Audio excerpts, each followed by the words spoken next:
Friends, कैसे हैं आप सब। I am Divya Agarwal, welcome you all at my YouTube channel Divya study time. Friends, आज जो हम टॉपिक करने जा रहे हैं वो है पीडब्ल्यूडी एक्ट 1995। इसको हिंदी में दिव्यांग व्यक्ति अधिनियम 1995 भी कहते हैं। अगर हम इसकी फुल फॉर्म की बात करें, पीडब्ल्यूडी एक्ट 1995 की, तो इसको हम बोलते हैं, इसकी मीन्स अगर ये फुल फॉर्म तो है ही पर्सन विद डिसेबिलिटी एक्ट, लेकिन इसके पूरा नाम इसका क्या है अगर इंग्लिश में मैं आपको बताऊं तो इसका पूरा नाम है person with disability act, sorry person with disability, और ब्रैकेट में इसको लिखते हैं equal opportunities protection of rights and full participation act 1995। Okay, Hindi में अगर मैं इसकी बात करती हूँ इसकी पूरे नाम की, तो इसको बोलते हैं दिव्यांग व्यक्ति अधिनियम, ब्रैकेट में समान अवसर अधिकारों का संरक्षण और संपूर्ण सहभागिता अधिनियम 1995। ठीक है, ये हमने इसकी पूरे नाम की बात करी, कंप्लीट फुल फॉर्म की। अब इसको हम जानेंगे ये एक्चुअल में होता क्या है, ये कब लागू किया गया था, इसके अंतर्गत कौन कौन सी गतिविधियां शामिल की गई थी, कौन कौन सी इसमें विकलांगताएं शामिल की गई थी, 7 तरीके की इसमें विकलांगता थी, और इसमें क्या क्या फायदे दिए गए थे दिव्यांगजनों के लिए, क्या क्या अधिनियम लाया गया था, ये वो हम बात करेंगे। चलिए शुरू करते हैं इसी के साथ अपनी वीडियो को। सबसे पहले बात करते हैं person with disability act 1995। Person with disability means a person suffering from not less than 40% of any disability as certified by the medical authority।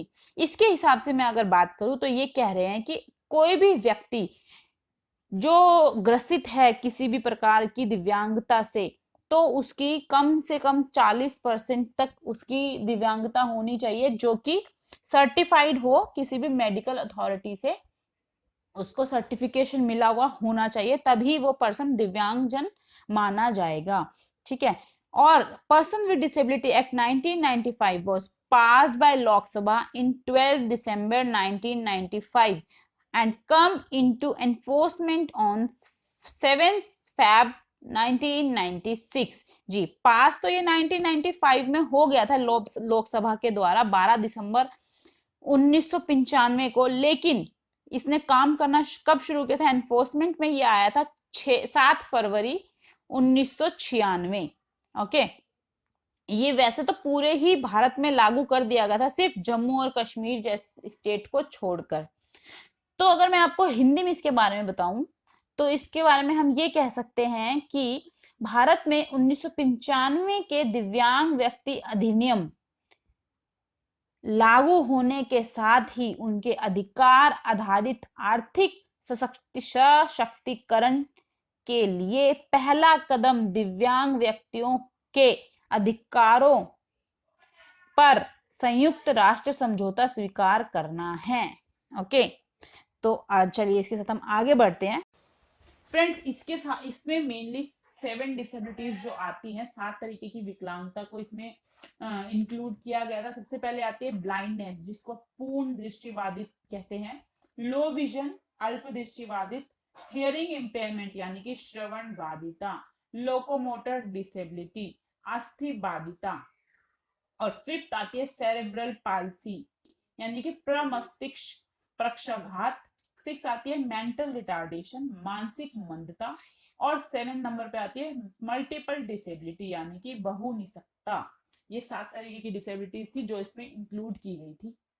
Okay, अब देखते हैं, this act explain the equal opportunity protection of right and complete involvement of disabled person. इसमें 3 terms को mainly include किया गया था, जिसपे पूरा फोकस दिया गया था। वो क्या थे, एक तो इक्वल अपॉर्चुनिटी दी जाएगी, सभी दिव्यांग व्यक्तियों को बराबर की सहभागिता दी जाएगी मेन स्ट्रीम में। ये प्रोटेक्शन ऑफ राइट्स, इनके अधिकारों का प्रोटेक्शन किया जाएगा, उनको संरक्षित किया जाएगा अधिकारों को, और complete involvement of disabled person, और डिसेबल्ड पर्सन की कंप्लीट इन्वॉल्वमेंट होगी हर चीज में, यानी कि संपूर्ण सहभागिता उनको दी जाएगी और समान अवसर दिया जाएगा। देखो, the act explains the equal opportunities, protection of rights and complete involvement of disabled persons. इस एक्ट के अंदर 3 मेन टर्म्स पे फोकस किया गया था। वो क्या क्या थी? सबसे पहली थी इक्वल अपॉर्चुनिटीज, यानी कि समान अवसर सभी को दिया जाएगा, चाहे वो कोई डिसेबल पर्सन हो या नॉर्मल पर्सन हो, सभी को समान अवसर दिया जाना चाहिए। प्रोटेक्शन ऑफ राइट्स, डिसेबल्ड्स के अधिकारों का संरक्षण करना, उनके क्या क्या अधिकार हैं, कहाँ कहाँ पे वो अभी अपने अधिकार ले सकते हैं, उनका हक है, उनको प्रोटेक्शन दी जाएगी। और complete involvement of disabled persons, disabled person की कंप्लीट इन्वॉल्वमेंट होगी, संपूर्ण सहभागिता उनको दी जाएगी हर एक चीज में। Okay, in this act responsibilities are assigned to central and state government, local corporation and municipalities to provide the services and facilities and equal opportunities to disabled persons so that he she may also prove himself as productive citizen of their society. इसका मतलब कि जो भी जिम्मेदारियां जो assign की गई थी, दी गई थी, सबसे पहले सेंट्रल गवर्नमेंट, केंद्रीय सरकार और राज्य सरकार को जो इसकी जिम्मेदारी दी गई थी, लोकल कॉरपोरेशन को दी गई थी, म्युनिसिपैलिटीज को दी गई थी, एमसीडी के द्वारा जो होता है, किस लिए?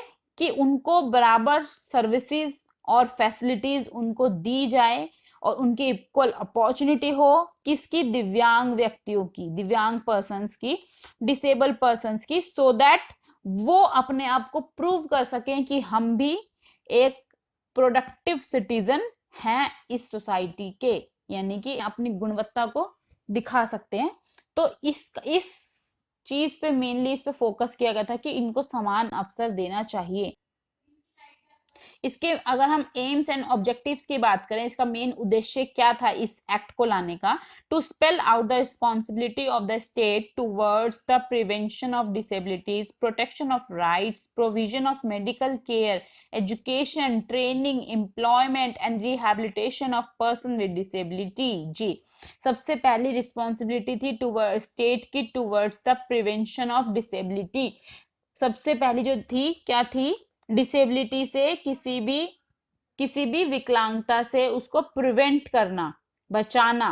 प्रोटेक्शन ऑफ राइट्स, उनके अधिकारों का संरक्षण करना। और प्रोविजन ऑफ मेडिकल केयर उनको देना, एजुकेशन देना, ट्रेनिंग, एम्प्लॉयमेंट, रोजगार देना, और rehabilitation of person with disability का पुनर्वास करना।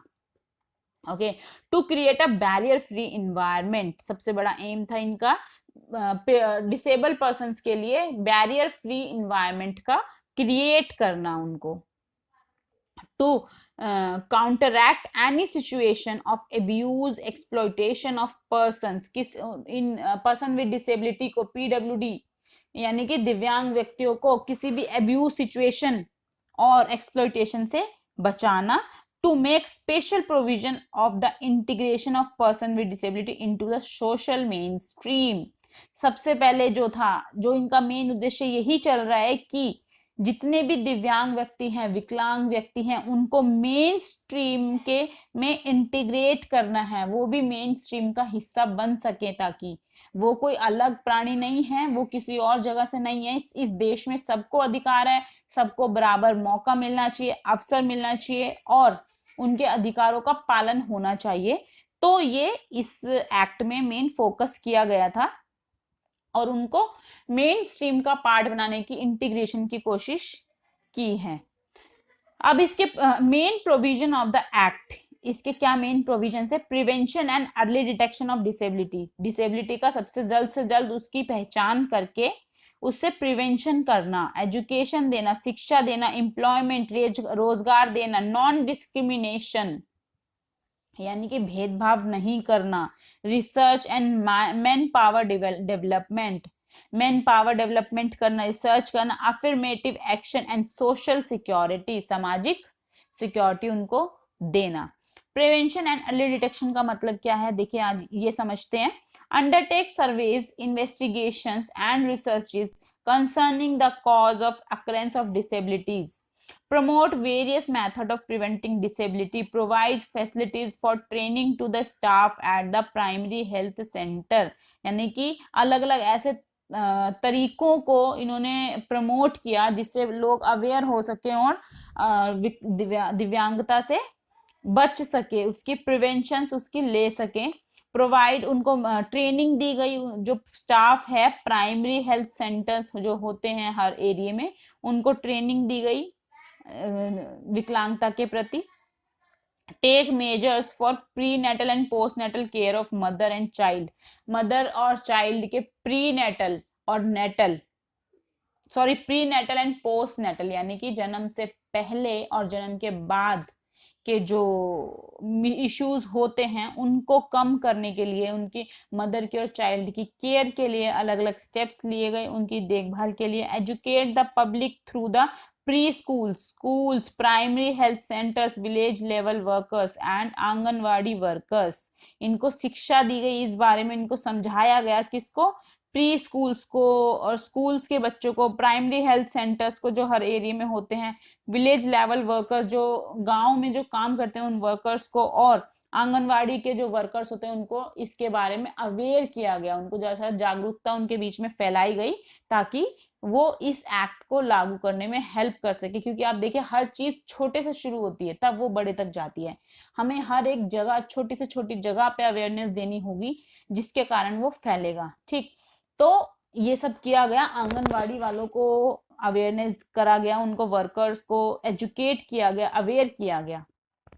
ठीक है, अब एजुकेशन पे कैसे फोकस किया गया इस एक्ट के दौरान, promoting the integration of student with disabilities in normal schools. देखिए इंटीग्रेशन को प्रमोट करने के लिए डिसेबल स्टूडेंट्स को, जो डिसेबल विकलांग जो हमारे शिक्षार्थी हैं उनको नॉर्मल स्कूल्स में इंटीग्रेट किया गया, वो भी मतलब कि वो भी नॉर्मल स्कूल में दाखिला लेने के लिए सक्षम हैं। Promoting setting up the special schools in government and private sectors, और जो नहीं हैं उनके लिए स्पेशल स्कूल्स बनवाए गए सरकारी और प्राइवेट दोनों सेक्टर्स में। Conducting part time classes in respect of children with disability who having completed education up to 5th and could not continue their studies on the whole time basis। जो बच्चे पूरा दिन अपनी स्टडी को continue नहीं कर पाते हैं और जो अब बच्चे एजुकेशन कंप्लीट कर चुके हैं अपनी 5वीं कक्षा तक, उनके लिए पार्ट टाइम क्लासेस की अरेंजमेंट की गई कि वो 5वीं के बाद के बच्चे पार्ट टाइम क्लासेस में पढ़ सकते हैं, और जो पूरी प्रॉपर रेगुलर स्कूल जाने में एबल नहीं है वो पार्ट टाइम क्लासेस में शिक्षा ले सकते हैं। Conducting special part time classes, ये हमने पढ़ लिया। Imparting education through open schools और ओपन यूनिवर्सिटी, जी ओपन स्कूल और यूनिवर्सिटी के थ्रू भी एजुकेशन प्रोवाइड करवाई गई, इम्पार्ट की गई। Providing every child with disability free of cost special books and equipments needed for his education, जितने भी डिसेबिलिटी के जो बच्चे थे चाहे उनको किसी भी तरीके की डिसेबिलिटी हो, उनको free of cost special books provide की गई ताकि वो ज़्यादा से ज़्यादा पढ़ें, उनको बिना पैसों के फ्री में उनको बुक्स प्रोवाइड की गई। और इक्विपमेंट जो जो उनको नीड है, यानी कि जैसे अगर कोई विजुअली इम्पेयर्ड पर्सन है उनको ब्रेलर या कोई मैग्नीफायर लेंस, जो भी उनको इक्विपमेंट अगर वो नीडेड है वो प्रोवाइड किए गए। व्हील चेयर्स, जो सीपी वाले डिसेबल्स हैं उनको व्हील चेयर्स और असिस्टिव डिवाइसेस, हियरिंग लॉस वालों को, हियरिंग इम्पेयरमेंट वालों को असिस्टिव डिवाइसेस, ये सब उनको फ्री ऑफ कॉस्ट प्रोवाइड किया गया ताकि वो ज़्यादा से ज़्यादा अवेयर हों और शिक्षा ग्रहण कर सके। अब बात करते हैं एम्प्लॉयमेंट, इनको रोजगार कैसे देने की कोशिश की गई।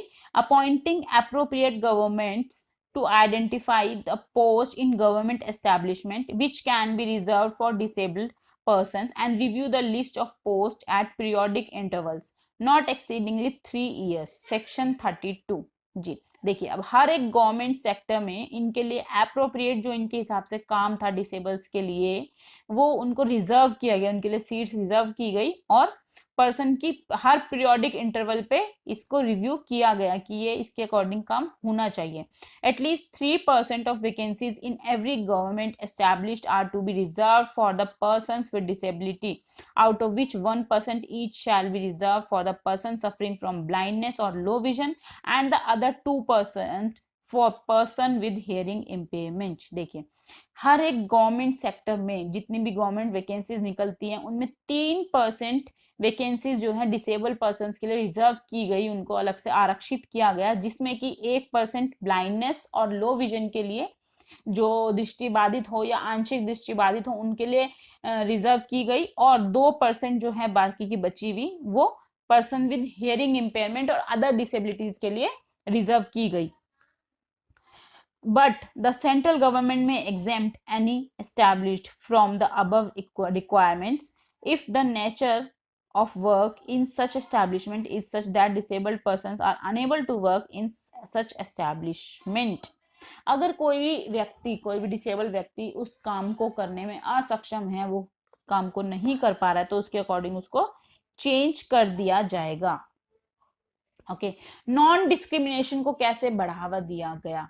देखिए, मतलब कि भेदभाव ना हो डिसेबल और नॉर्मल पर्सन्स के बीच में या गर्ल और बॉय के बीच में।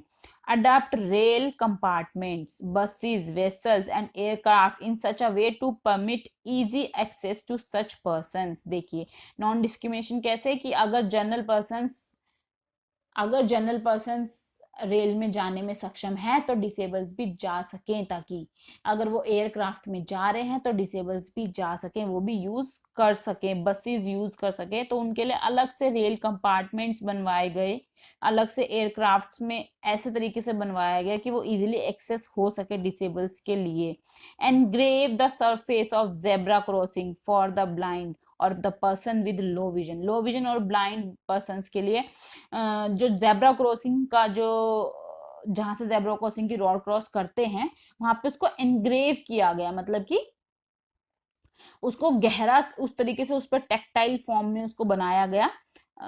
एनग्रेव का मतलब आप कह सकते हैं कि उसको थोड़ा सा डीप में वहां पे एक अलग से पहचान बना दी गई कि ये जेब्रा क्रॉसिंग है और यहाँ से ब्लाइंड या लो विजन जो है वो रोड क्रॉस कर सकते हैं।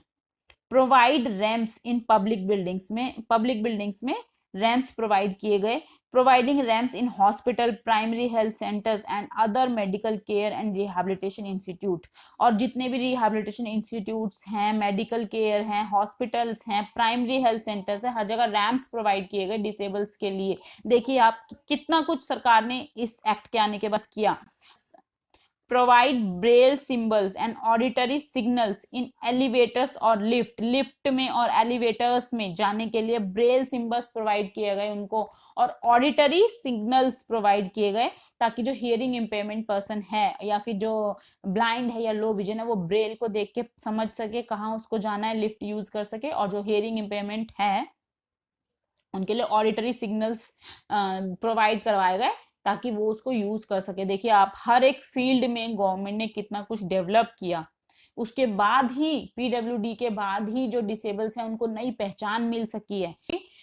वो तभी इतना सक्सेसफुली वर्क कर पा रहे हैं, आज मेन स्ट्रीम में इतना इंटीग्रेट हो पा रहे हैं क्योंकि उनको इतने स्टेप्स लिए गए, उनके प्रति उनको अवेयर किया गया, उनको आगे से आगे हर जगह उनके लिए बैरियर फ्री इन्वायरमेंट क्रिएट किया गया, एक्सेसिबिलिटी को उनकी बढ़ाया गया कि वो हर चीज को इजीली एक्सेस कर सके।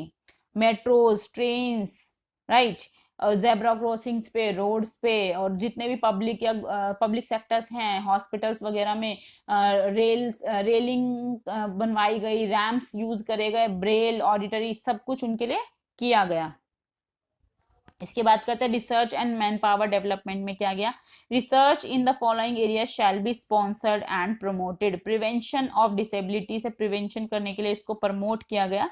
डेवलपमेंट ऑफ असिस्टिव डिवाइसेस की डेवलपमेंट की गई और ज्यादा से ज्यादा डिसेबल पर्सन को प्रोवाइड किए गए। Job identification on site modification on offices and factories और ऑफिसेज में उनको मॉडिफिकेशन की गई ताकि वो इजिली एक्सेस कर सकें।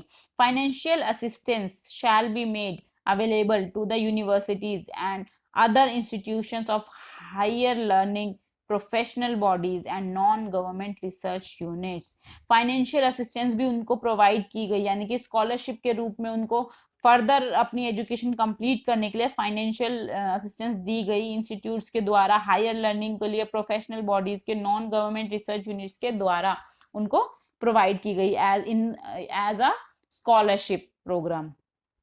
अफर्मेटिव एक्शंस क्या क्या लिए गए? Special schemes are to be notified for the preferential allotment of land and concessional rates of housing, setting up business। देखिए उनको कन्फेशनल रेट्स पे उनको अलॉट किए गए हाउसिंग स्कीम्स के दौरान, उनको स्पेशल नोटिफाइड करने के लिए, उनको setting up business setting up करने के लिए लैंड्स प्रोवाइड किए गए, हाउसिंग स्कीम प्रोवाइड किए गई, setting up special recreational centres उनको प्रोवाइड किए गए, स्टैब्लिशमेंट ऑफ स्पेशल स्कूल्स का एस्टैब्लिशमेंट किया गया, establishment of research centres and establishment of factories by entrepreneurs with disabilities, section 43।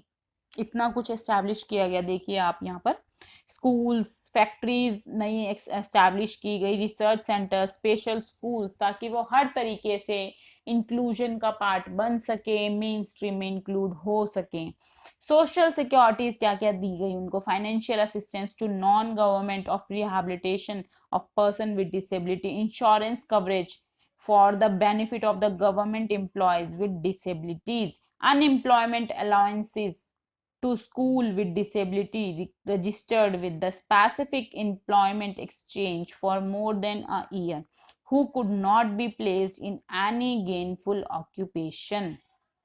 देखिए सोशल सिक्योरिटी उनको क्या क्या दी गई? इंश्योरेंस कवरेज उनको दिया गया, जो कि गवर्नमेंट एम्प्लॉयज थे उनको disability, government employees with disability उनको सोशल सिक्योरिटीज उनको दी गई। नॉन गवर्नमेंट जो थे उनको भी फाइनेंशियल असिस्टेंस दिया गया, पर्सन विद डिसेबिलिटी को रिहैबिलिटेशन, और अनएम्प्लॉयड जो अलाउंसेस थे उनको to people with disabilities registered with their special employment exchange for more than a year.